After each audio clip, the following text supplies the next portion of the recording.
We provide you the platform to turn your dreams into reality. Give wings to your aspirations with KR Mangalam University. Patna के अस्पताल में गोलीकांड के इसी CCTV footage से होगा बड़ा खुलासा, लेकिन बीजेपी के नेता ये क्या बोल गए? जी हां, पूरी बात इस वीडियो में आपको पता चल जाएगी। ये वीडियो पटना के सबसे बड़े अस्पतालों में से एक पारस हॉस्पिटल में हुए गोलीकांड का है।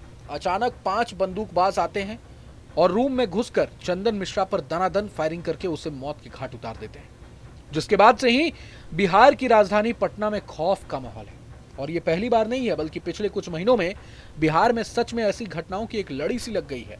अपराधी जब मन तब सरेआम कहीं भी किसी पर भी गोली दाग दे रहे हैं और प्रशासन सिर्फ मूक दर्शक बना हुआ है। हालिया घटना की बात करें तो प्राइवेट पारस अस्पताल में पैरोल पर बाहर आए हत्या के दोषी चंदन मिश्रा की गोली मारकर हत्या कर दी गई। मामला पुरानी रंजिश का बताया जा रहा है। चंदन कुमार अस्पताल में अपना इलाज करा रहा था। वो अस्पताल के बेड पर सो रहा था। उसी समय उस पर ताबड़तोड़ फायरिंग की गई। सवाल ये है कि बेखौफ बदमाश आसानी से अस्पताल के अंदर कैसे घुस गए। उनका चेहरा भी साफ दिखाई दे रहा है। वो शोर मचाते हुए हाथ में बंदूक लेकर अंदर घुसते हुए दिखाई दे रहे हैं। अपराधियों ने अपना चेहरा छुपाने की कोशिश भी नहीं की। मतलब अपराधियों में बिल्कुल भी डर नहीं है, प्रशासन का बिल्कुल भी डर नहीं है, कानून का बिल्कुल भी खौफ नहीं है। पारस अस्पताल गोलीबारी को लेकर पटना सेंट्रल रेंज के आईजी जितेंद्र राणा ने कहा कि बक्सर जिले के निवासी चंदन मिश्रा नामक अपराधी को इलाज के लिए पारस अस्पताल में भर्ती कराया गया था और प्रतिद्वंदी गिरोह के सदस्यों ने उसे गोली मार दी। सुनिए। बक्सर जिला का बड़ा अपराधी रहा है चंदन मिश्रा, जो इस समय पे जेल से पैरोल पर आया हुआ था अपना इलाज कराने के लिए, और आपसी अंदरूनी गैंग के मामले में या विरोधी गैंग उनके द्वारा एक घटना कारित किया गया है। यहाँ पर अपने इलाजरत और कुछ जो अपराधी आए उन्होंने यहाँ पे आके कई गोली को अभी वर्तमान में इलाजरत है। और जो डॉक्टर अपना अभी जब तक डॉक्टर डिक्लेयर नहीं करते तब तक उसके बारे में अभी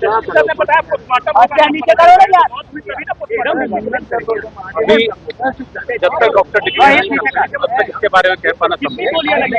कई गोलियां लगी, ये कितनी गोलियां लगी ये डॉक्टर ही कितने की संख्या में सर अपराधी थे? कानून व्यवस्था पर ये बड़ा सवाल है। देखिए, ये निश्चित रूप से एक अपराधी बड़ा दुर्दांत अपराधी था और गैंग वॉर इनके बीच में आपस में किस कारण से गैंग वॉर हुआ है, क्या इनके गैंग से अंदरूनी मामले रहे या विरोधी गैंग जो अपराधी हैं उनको जो है चिन्हित किया जा रहा है। बक्सर जिला के साथ में हम लोग संपर्क में हैं, वहाँ से किस प्रकार से कौन अपराधी हैं, क्या कौन लोग रहे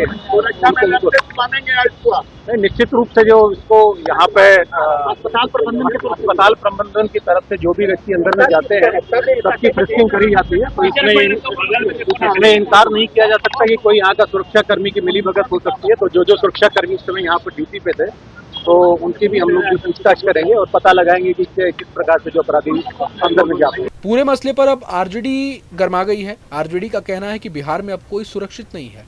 आरजेडी प्रवक्ता शक्ति यादव ने कहा कि पटना के एसएसपी को 3-3 बार बदला जाता है, लेकिन बावजूद इसके अपराधियों का बोलबाला है और वो बेखौफ होकर गोली चला रहे हैं। पटना को अपराधियों की नजर लग गई है। अब पटना अपराधियों के पूरी पकड़ में है, जकड़ में है। पारस जैसे प्रतिष्ठित अस्पताल में घुस करके अपराधी गोली चला रहे हैं, हत्या कर रहे हैं। प्रशासन पंगु हो चुका है। अब तो डर सबको लग रहा है कि अब हम जाए तो कहां जाए, चिकित्सालय भी सुरक्षित नहीं है। मुझे इस बात का अफसोस है कि 14 करोड़ बिहार वासियों का भविष्य अचेत मुख्यमंत्री के हाथों में रहने के कारण आज अपराधियों का कहर पूरे बिहार में देखा जा रहा है। पटना में हाई प्रोफाइल इतने हत्या हुए, उसके बावजूद भी शासन ने सीख नहीं लिया। अब 3-3 सीनियर एसपी बदले गए पटना के। आखिर अपराधियों का मनोबल कहां से इतना बढ़ा? सत्ता प्रतिष्ठान का अपराधियों के प्रति प्रेम और संरक्षण पटना वासियों को, बिहार वासियों को भय में जीने पर मजबूर किया है। वहीं गोलीकांड पर बीजेपी ने कहा कि अपराधियों के साथ बुरा ही होता है, चाहे वो जेल में होता है या फिर उसे गोली लग जाती है। सुनिए। चंदन उम्र कैद का सजा याफ्ता है, उसका आपराधिक इतिहास है, पेरोल पे बाहर था, गोली चली है, पुलिस इस पे तत्परता से कार्रवाई कर रही है। बहुत जल्द पता चल जाएगा कि किसने ऐसा काम किया है। पर अपराध करने के बाद अंत तो बुरा ही होता है, चाहे इंसान जेल में सजा काटता है या गोली से मरता है। इसीलिए हम बार बार कहते हैं कि बिहार में रहना है तो अपराध छोड़ दो या किसी न किसी कारण से दुनिया छोड़ दोगे। अब बीजेपी प्रवक्ता का ये बयान यहाँ इस घटना को लेकर सच में हैरान करने वाला। बात ये नहीं है कि गोली किस पर चलाई गई, वो अपराधी था या नहीं। सवाल तो ये है कि अस्पताल में सरेआम गोलीकांड को अंजाम दिया कैसे गया। अगर कोई मासूम इंसान उस वक्त हमलावरों के हत्थे चढ़ जाता तो क्या होता।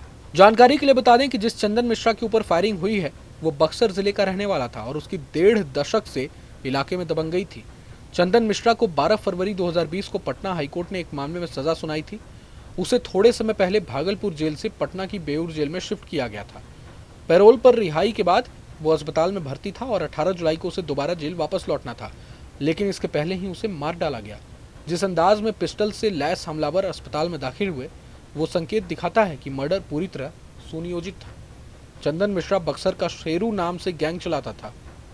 पुलिस इस हत्याकांड की जांच में जुट गई है, लेकिन पैरोल खत्म होने के ठीक 24 घंटे पहले जिस तरीके से चंदन मिश्रा का मर्डर किया गया उससे जेल या अस्पताल से किसी के मुखबरी करने की आशंका से भी इनकार नहीं किया जा सकता। हालांकि चंदन मिश्रा खुद कई शातिर अपराधियों और गैंग्स के संपर्क में था, लेकिन ये घटना प्रशासन पर एक बड़ा प्रश्नवाचक चिन्ह छोड़ जाती है। बहरहाल पूरे मसले को लेकर आप क्या कुछ सोचते हैं हमें कमेंट बॉक्स में जरूर बताएं। अगर आपको ये वीडियो पसंद आए तो लाइक करें और चैनल को जरूर सब्सक्राइब करें। जहां भक्ति है हर शब्द में, कथाओं में छुपे हैं दिव्य रहस्य और ज्योतिष देता है जीवन को दिशा। धर्म से जुड़ी हर बातों को जानने के लिए हमारे चैनल स्तुति को सब्सक्राइब करें। चैनल पर जाने के लिए इस लिंक पर क्लिक करें।